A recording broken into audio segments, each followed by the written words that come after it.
A história dos 500 anos de Santa Catarina avança em mais um capítulo. Já imaginou o nosso estado pertencer a São Paulo, por exemplo? Pois é, o que até parece um absurdo é uma prova de que esta sempre foi uma terra cobiçada e bastante disputada.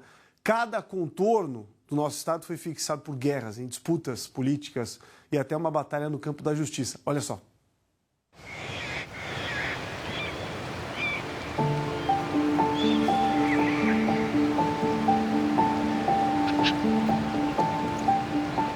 Estamos a 1.306 metros de altitude. Este é o Morro do Trombudo, na cidade de Bom Retiro. Uma fronteira natural que ajudou a moldar esse território. O Morro do Trombudo, ele é o marco da divisa das capitanias de Santa Catarina e São Paulo. No dia 12 de abril, Antônio Marques de Arzão, que era incumbido pelo governo português, pela coroa portuguesa, ele subiu essa montanha e afixou um marco das divisas das capitanias Santa Catarina e São Paulo.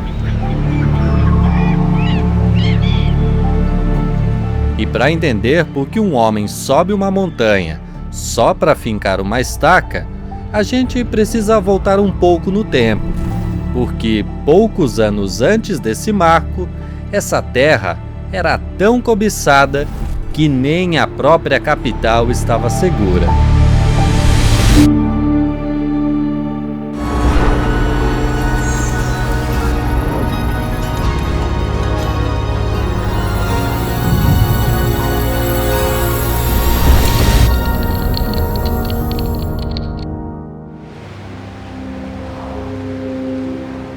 A ilha está ali, bem do outro lado da água. É por essa região de Biguaçu, às margens da BR-101, que nosso episódio começa.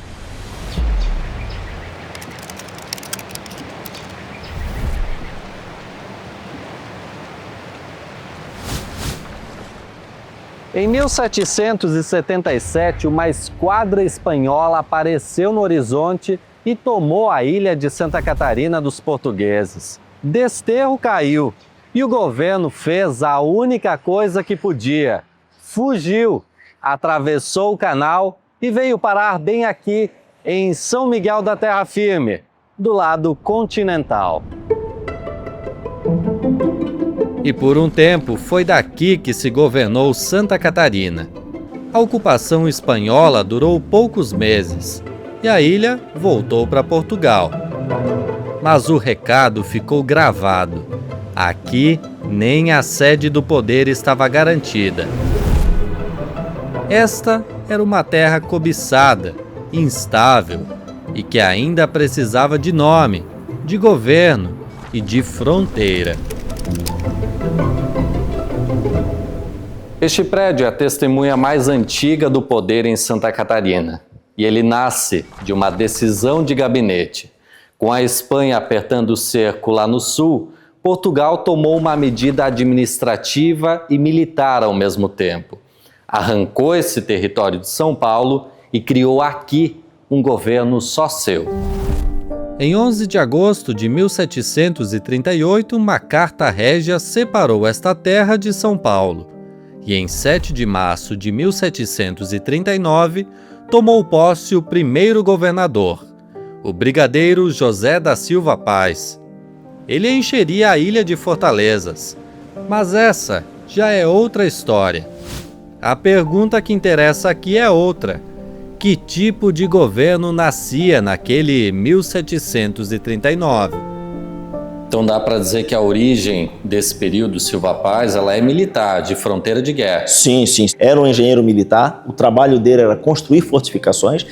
E aqui mora a maior confusão dessa história. Santa Catarina não nasceu dona de si. Nasceu subalterna, mandada pelo Rio de Janeiro. E tinha um buraco enorme no mapa. Todo o interior, o Planalto, a região de Lages, continuou pertencendo a São Paulo até 1820.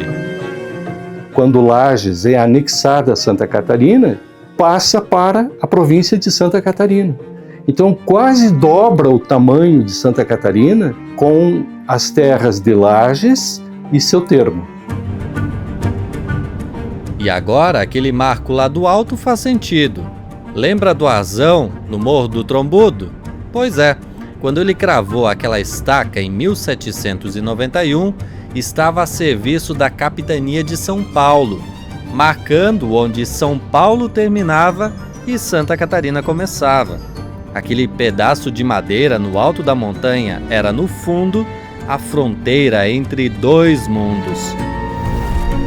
E o mais impressionante, este mesmo prédio atravessou tudo. Estas paredes foram sede da capitania, depois da província e, por fim, do estado.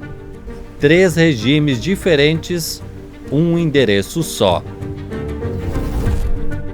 Com a independência do Brasil, Santa Catarina deixa de ser capitania e passa a ser província. Era um degrau acima na organização política. Mas, na verdade, Santa Catarina é muito dependente ainda da corte e é muito vista apenas como uma praça militar. Uma praça que garantiria, que daria sustentação para essa defesa do território português. E mais, não só o território português no Brasil, digamos assim, mas o território português enquanto império. Se a fronteira do leste era o mar, a do oeste era um enigma. Em 1853 nasce o Paraná, e ele põe o olho numa imensidão de campos e araucárias que até então era território da província de São Paulo. O que Santa Catarina quer? Santa Catarina quer conquistar o extremo oeste catarinense. Por que isso? Governar pessoas significava governar territórios. O que tem a ver esse território? Tem riquezas, tem madeira, tem impostos, tem pessoas que vão ocupar. Em 1889, com a proclamação da República, as antigas províncias do Império viraram estados. Santa Catarina ganhava no papel mais autonomia política.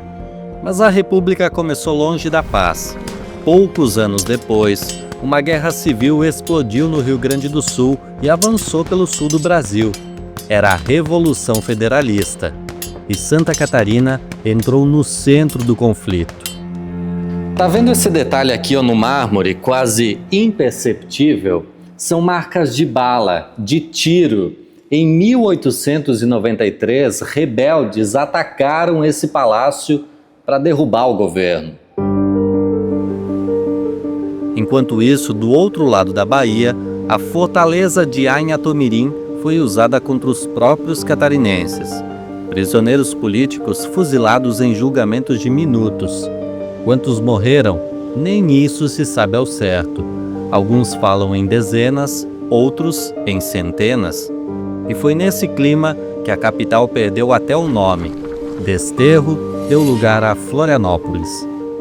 O Ercílio Luz é que tomou a iniciativa de mudar o nome da cidade, de Desterro para Florianópolis, para homenagear o Floriano Peixoto. Quem mandou exatamente o Moreira sair daqui para consolidar a República dessa forma bárbara, como aconteceu, foi exatamente o Floriano Peixoto. Mas não foi só um nome que se apagou naquele tempo. Os republicanos procuraram eliminar tudo que tinha de indicação de monarquia aqui na nossa ilha, no estado inteiro, exatamente para tentar consolidar a República, o que representou uma eliminação de uma parte da história de Santa Catarina e de todo o Brasil, né? Porque esse fenômeno também aconteceu em todo o Brasil. É lamentável. Enquanto isso, a disputa de terras com o Paraná prosseguia. Santa Catarina foi para a Justiça. Venceu no Supremo em 1904 e outras 2 vezes. Um dos nomes centrais foi Manuel da Silva Mafra, o Conselheiro Mafra. Jurista catarinense, ele ajudou a sustentar a defesa do Estado contra o Paraná. Mas a vitória jurídica não resolveu o problema do território. A área continuava em disputa. E foi nesse cenário de tensão que estourou a Guerra do Contestado. Uma história que vai ficar para outro episódio. Foi só em 1916, após o Acordo de Limites, que o estado de Santa Catarina começou a ganhar forma como a gente reconhece hoje. Nasceram então os municípios de Chapecó, Joaçaba, Porto União e também de Mafra. Isso está descrito aqui, nessa lei de 25 de agosto de 1917, assinada pelo coronel Felipe Schmidt, então governador do estado de Santa Catarina. O acordo ele foi de fato aceito por Santa Catarina justamente para pacificar uma situação muito tensa com o Paraná e que já estava se tornando crônica. O contestado deixava de ser uma área em disputa, passava a ser Santa Catarina. Quando você olhar de novo para o mapa do estado, lembre, ele não nasceu pronto. Foi desenhado na caneta, na justiça, na política e também no alto de uma montanha.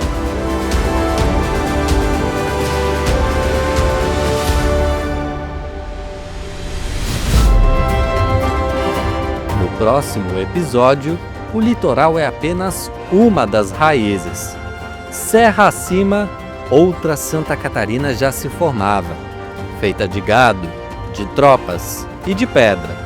E é para lá que seguiremos, da capitania ao estado, pelos caminhos do sul.